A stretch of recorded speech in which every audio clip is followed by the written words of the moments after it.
Ini udah sangat-sangat darurat. Hmm. Sebetulnya udah dari berapa tahun yang lalu sudah disampaikan bahwa Jakarta ini segera darurat sampah.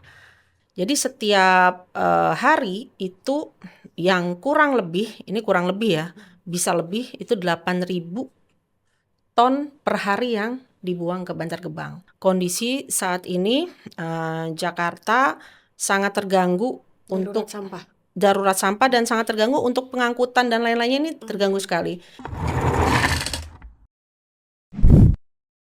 Halo kawan-kawan, kita bertemu kembali dalam podcast BOP, Bincang Obrolan Politik bersama saya Nisa Diniati. Episode kali ini kita akan membahas mengenai menjaga lingkungan Jakarta dari sampah hingga ekosistem air. Pengolahan sampah masih menjadi salah satu tantangan utama di Jakarta seiring dengan meningkatnya volume sampah dan keterbatasan kapasitas pengolahan. Sistem yang ada saat ini masih sangat bergantung pada fasilitas seperti TPST Bantar Gebang.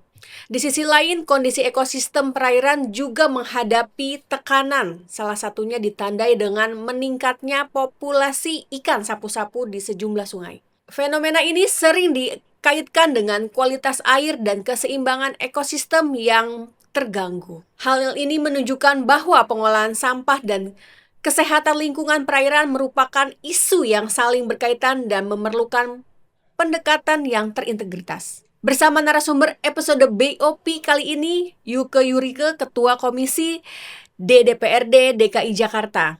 Selamat datang Teh Yuke. Terima kasih sudah berkenan menjadi narasumber kita di episode kali ini.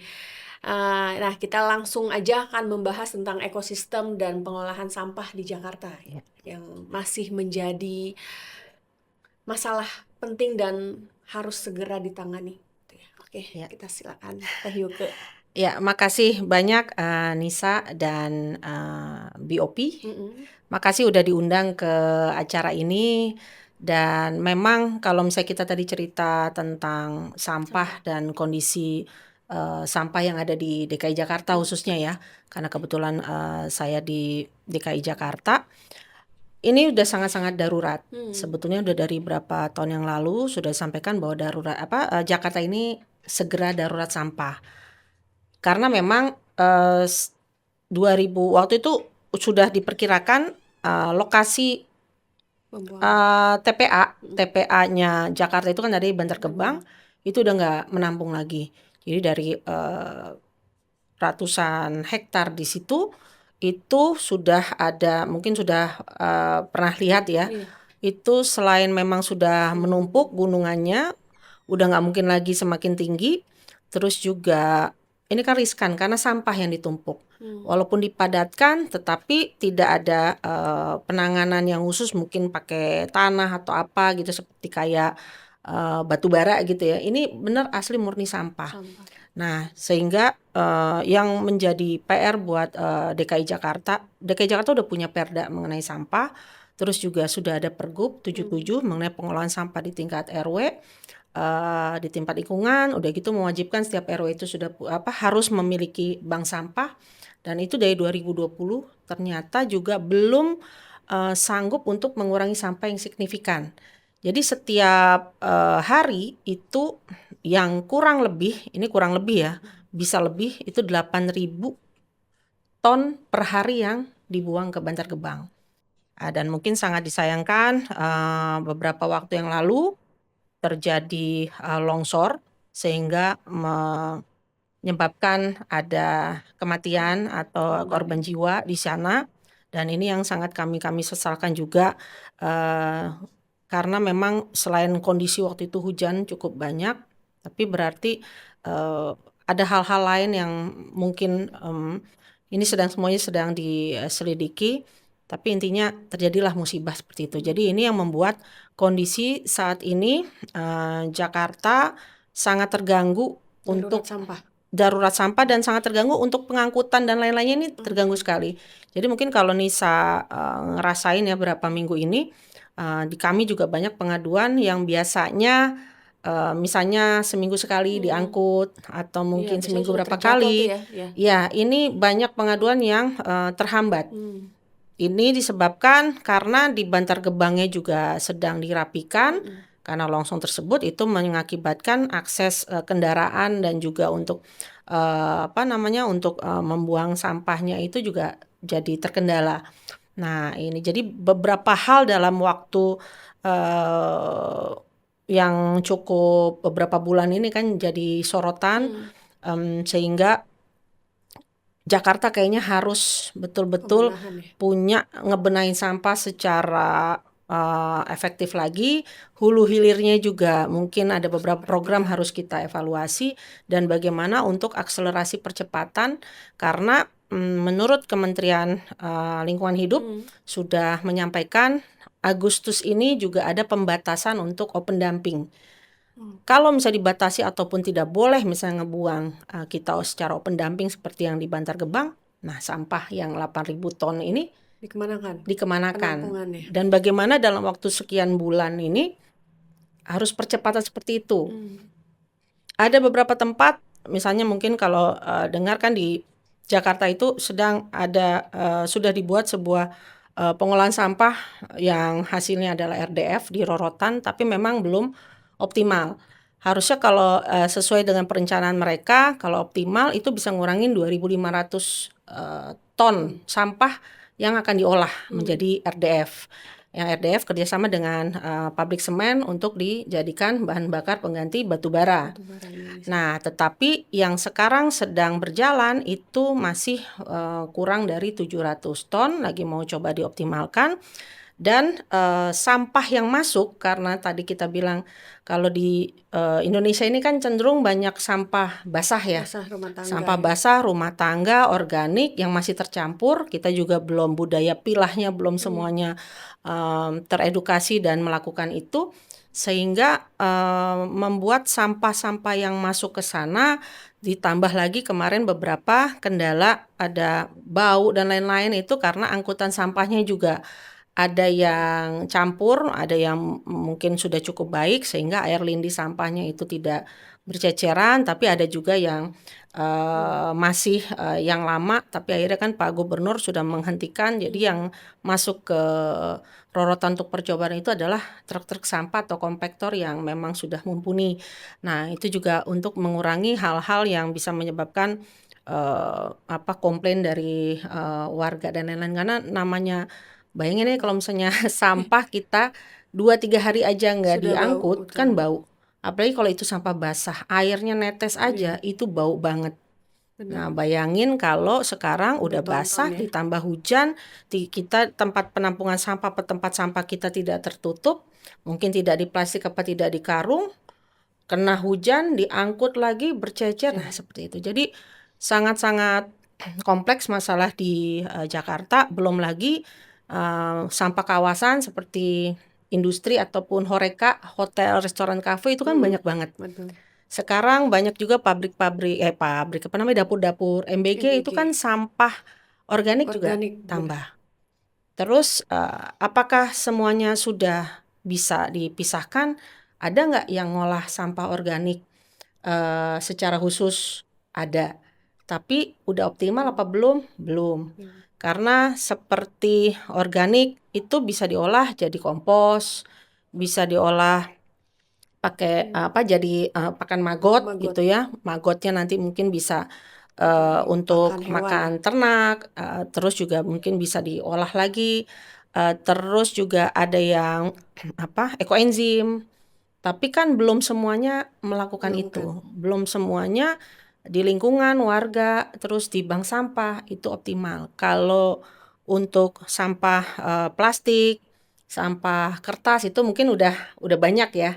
Udah paham lah mereka memisahkan botol-botol mineral misalnya, bagaimana biar nilainya di bank sampah itu jadi lebih tinggi. Mungkin plastik apanya dicopotin, tutupnya sendiri.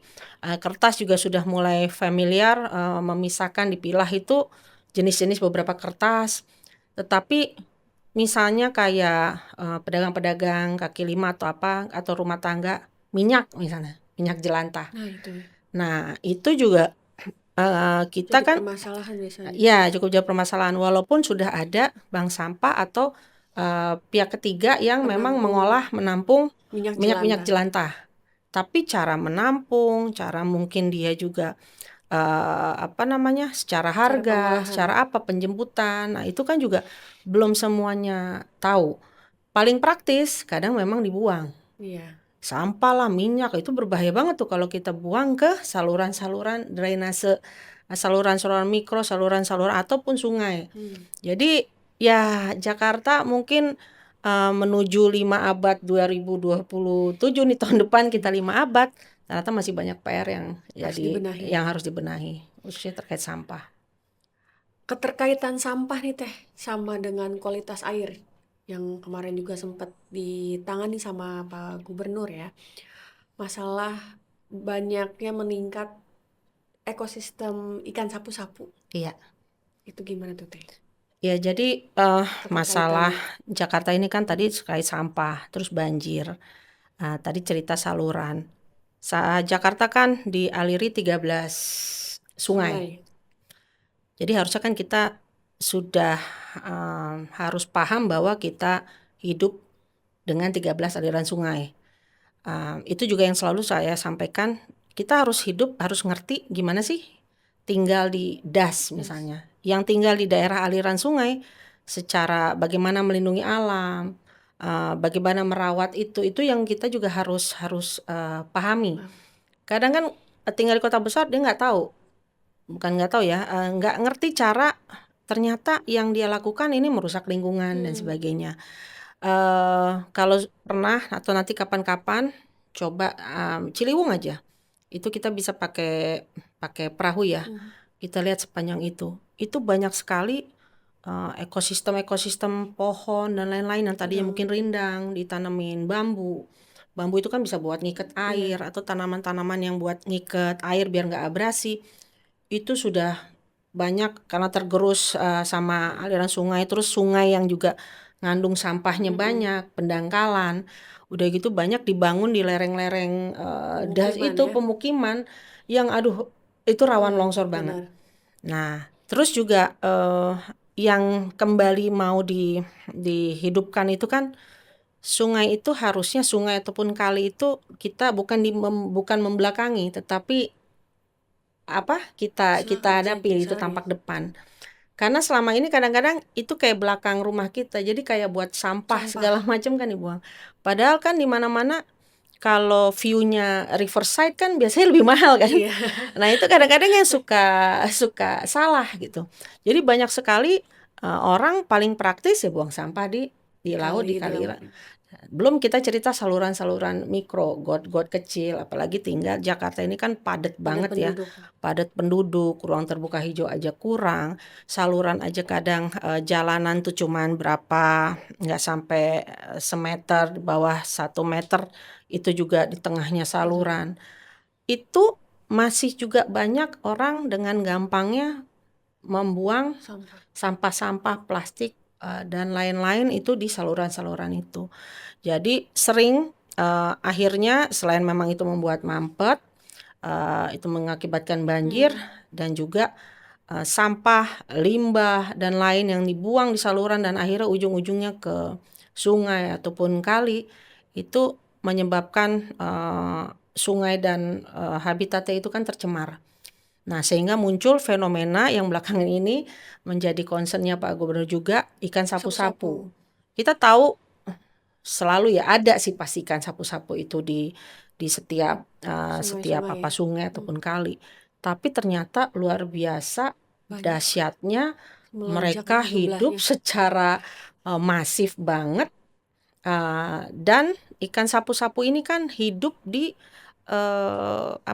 di habitat atau mungkin di lingkungan, di air yang kotor, yang terkontaminasi. Dia justru malah bisa hidup di situ. Kalau dia bersih, dia nggak akan bisa hidup. Dan ikan ini kayak predator juga ya. Selain memang susah matinya, susah musnahnya, terus berkembang biaknya kan juga ngerusak. Nah, itu kalau nggak salah dia kalau mau bertelur itu dia harus ngerogotin, bikin lubang-lubang di pinggir-pinggir sungai.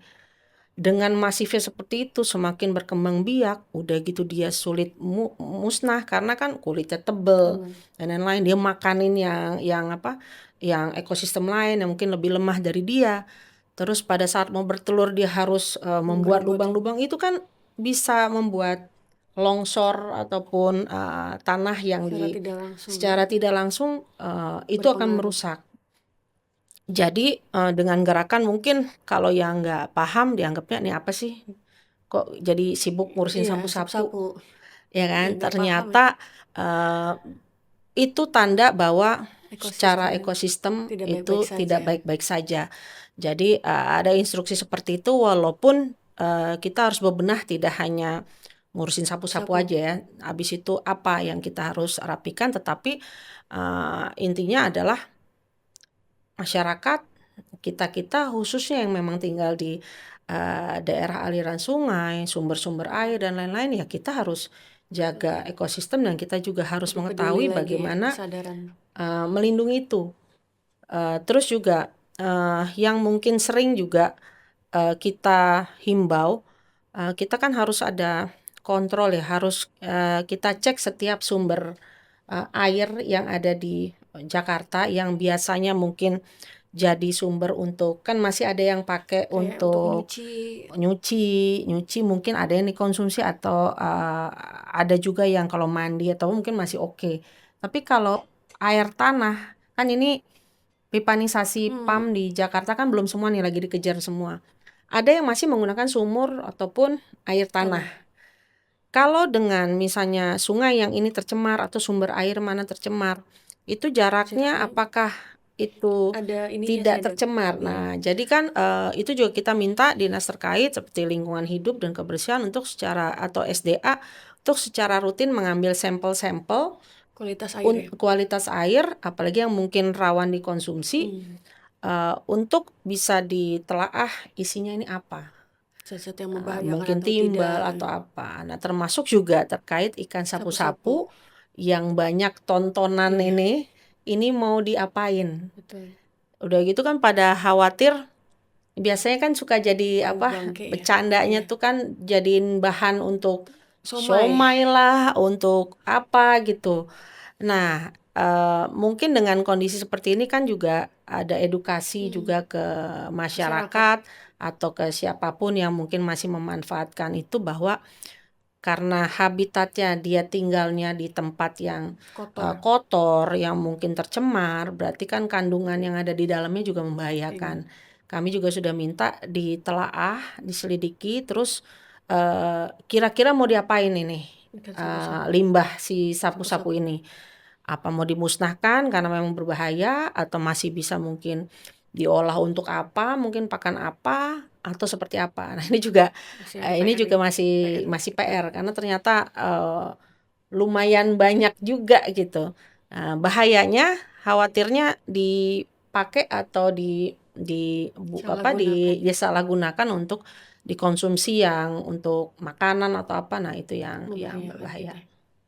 Terus sampah biasanya kan kalau misalnya tadi di Bantar Gebang udah nggak bisa menampung, dan ada beberapa masyarakat juga yang saya sering lihat gitu ya Teh, itu mereka membuang sampah ke lahan kosong punya orang, dan itu biasa di pinggir-pinggiran sungai. Kemudian dia tanpa mempedulikan tuh, tinggal dibuang aja. Loh, kenapa Pak? Pernah saya tegur. Loh Pak, kebuang sampahnya di lahan orang ataupun di pinggiran sungai, itu kan nanti bisa menyebabkan banjir. Bagaimana Bu, abisnya ini sampah nggak diambil berhari-hari, bau. Terus kemudian juga kita nggak bisa nih harus, maksudnya tuh mengandalkan dari truk yang tugas sampah. Gitu, karena menunggu lama mereka pun juga mungkin risih ya.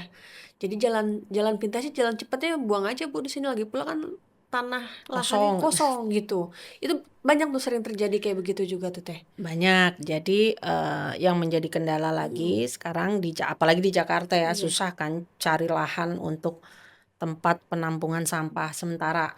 Iya, biasanya lahan orang aja. Lahan orang yang kosong, atau ada yang memang mereka mau buang sampah, mereka tinggal nunggu diangkut ataupun mau ditaruh kemana dulu. Nah, ada juga yang lahan mereka sempit, rumah sempit, jalan sempit. Itu kendalanya biasanya ya. Itu nggak mungkin tuh dia naruh tempat sampah. Paling praktis, oke deh mungkin sampah-sampah plastik ada di beberapa tuh mereka pakai plastik digantung di depan rumahnya atau mungkin di ember untuk petugas sampah ngambil.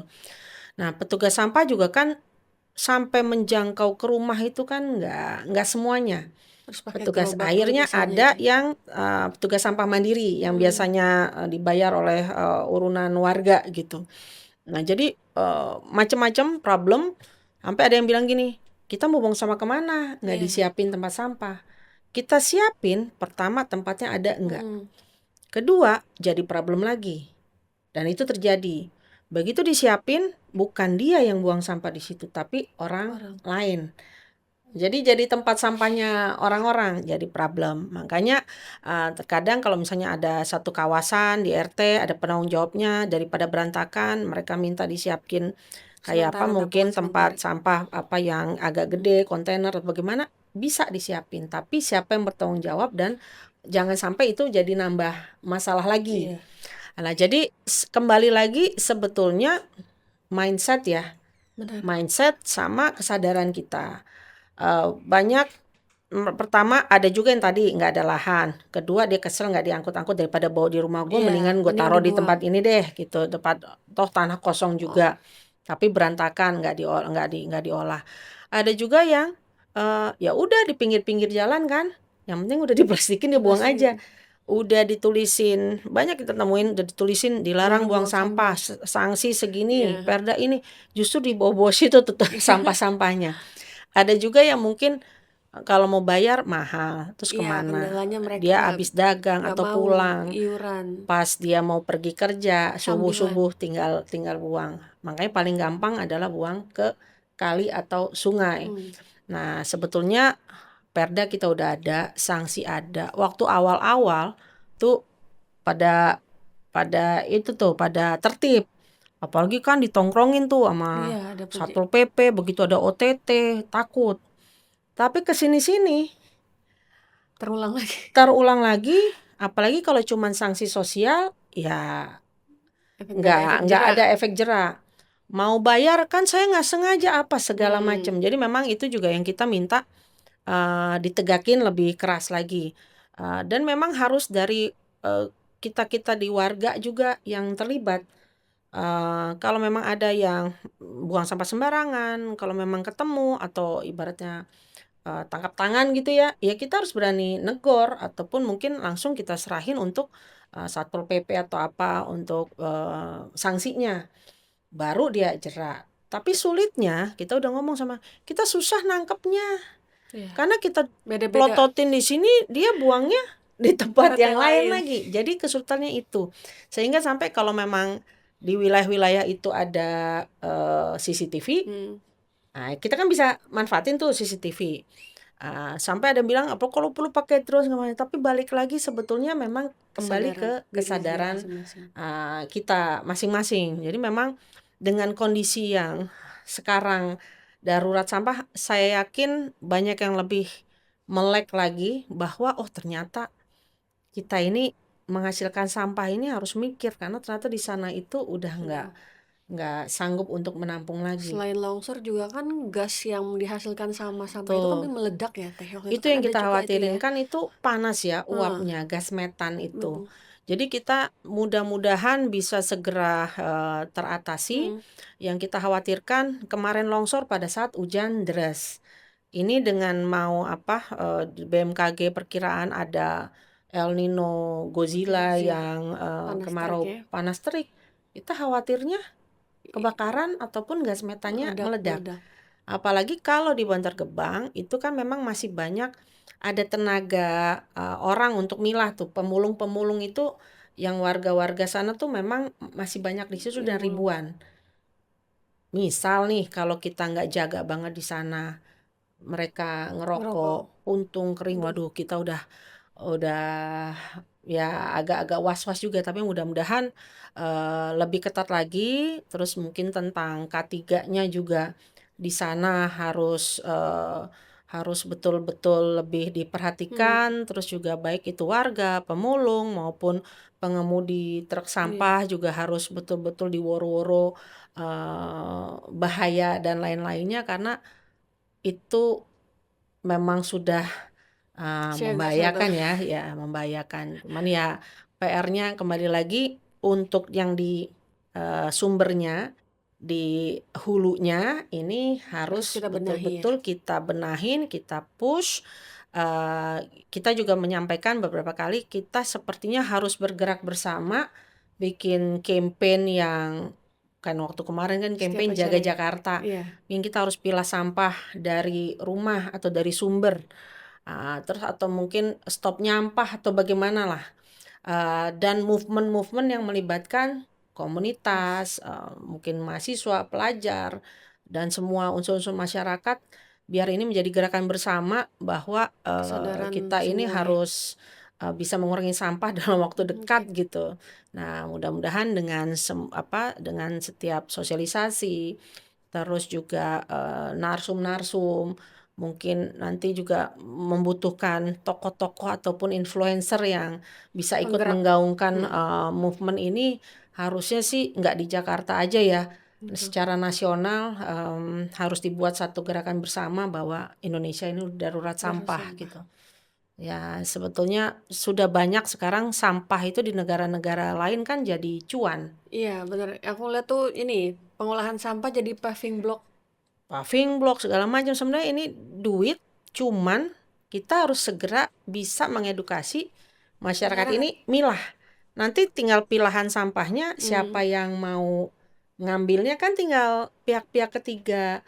Perusahaan-perusahaan itu kan sekarang semakin mereka pakai daur ulang, itu kan semakin Bagus mahal kan, ya. semakin nilainya. Ada Jadi ya nilai jual. ke depan sebetulnya peluang ini banyak, cuman bagaimana nge-push warga Jakarta atau Indonesia dari Kesadaran. mulai ke usia Sejak yang dini, terus juga secara aturan juga ditegakin, sanksi-sanksi juga harus ditegakkan sehingga ada efek jerak. Jadi ya mudah-mudahan bisa lah ya. bisa seperti negara-negara maju lainnya gitu. Ini teh terakhir nih, pesan untuk keseluruhan lah bahwa kita ini mungkin kita sudah campaign, terus juga sudah melakukan Segala upaya. segala upaya lah gitu kan. Pesan-pesannya untuk yuk kita untuk masyarakat DKI Jakarta khususnya nih. Ya, pertama sampah ini kalau kita kelola dengan bijak, itu bukan hanya menjadi sampah kotor ataupun menjadi sumber penyakit, tetapi bisa menjadi berkah dan menjadi rupiah. Terus juga yang paling penting untuk lingkungan kita sehat, lingkungan kita bersih. Apalagi misalnya kita cerita Jakarta sudah hampir 5 abad tahun depan, dan kita juga mempunyai target untuk menjadi kota global yang bersaing dengan kota-kota global lainnya di dunia. Yang menjadi KPI-nya kan salah satunya bersih. Kotanya bersih, nyaman, sehat. terus sehat, orang menghirup udara juga segar gitu dengan penghijauan dan lain-lain. Jadi mungkin yang bisa saya himbau bersama, masalah sampah ini bukan nggak bisa kita limpahkan mungkin ke dinas atau mungkin ke Pemprov saja atau mungkin ke penggiat-penggiat lingkungan saja, tetapi ini menjadi tanggung jawab kita bersama, kewajiban kita bersama. Harus kita mulai dari diri kita, gak usah cerita yang besar, minimal di lingkungan kita, dari diri kita. Begitu kita memproduksi sampah, paling nggak kita udah bisa mikir, ini bisa didaur ulang, ini bisa, apakah ini jadi residu, apa ini bisa kita jadikan kompos, dan sebagainya udah mulai mikir tuh. Dan yang memang bisa kita lakukan mungkin ya tidak mengurangi kita nyampah ya. Kalau memang sudah paham, oh ternyata ini bisa diolah, oh ini ternyata bisa didaur ulang, bisa dipakai lagi, atau ini bisa dihabiskan melalui apa. Nah itu target-target kita ke depan, termasuk juga bagaimana kita memasukkan kurikulum ke anak-anak sekolah. Tidak hanya mereka peduli, tetapi mungkin sudah mulai memilah dan mengolah. Dan biasanya melalui anak-anak, kalau dianya sudah paham, Hmm. dia pasti akan bisa ngajarin orang tuanya di rumah tuh, Iya. sama di lingkungannya. Jadi memang ini adalah tanggung jawab kita sama-sama Campaign bersama dan juga. campaign bersama, dan nggak bisa cuman sekelompok 2 kelompok orang. Dan kalau ini bergerak bersama, saya yakin Bisa lah. harusnya sangat-sangat bisa Jakarta ini bisa bebas dari darurat sampah. Betul. Gitu. Terima kasih Teh Yuke atas informasi dan penanganan pengolahan sampah dan ekosistem yang ada di Jakarta. Terima kasih Teh Yuke sudah mampir ke BOP episode kali ini, dan semoga bermanfaat juga untuk masyarakat di Jakarta dan terlebih untuk diri kita sendiri ya Teh Yuke, dalam kesadaran betapa pentingnya menjaga kebersihan dan pengolahan sampah. Ya. Terima kasih sekali lagi, dan jangan lupa untuk mulai pilah sampah dari rumah, pilah sampah dari sumber, dan jaga Jakarta. Jakarta pasti bisa bersih menjadi kota global yang kita idam-idamkan. Demikian episode BOP kali ini. Nantikan episode selanjutnya.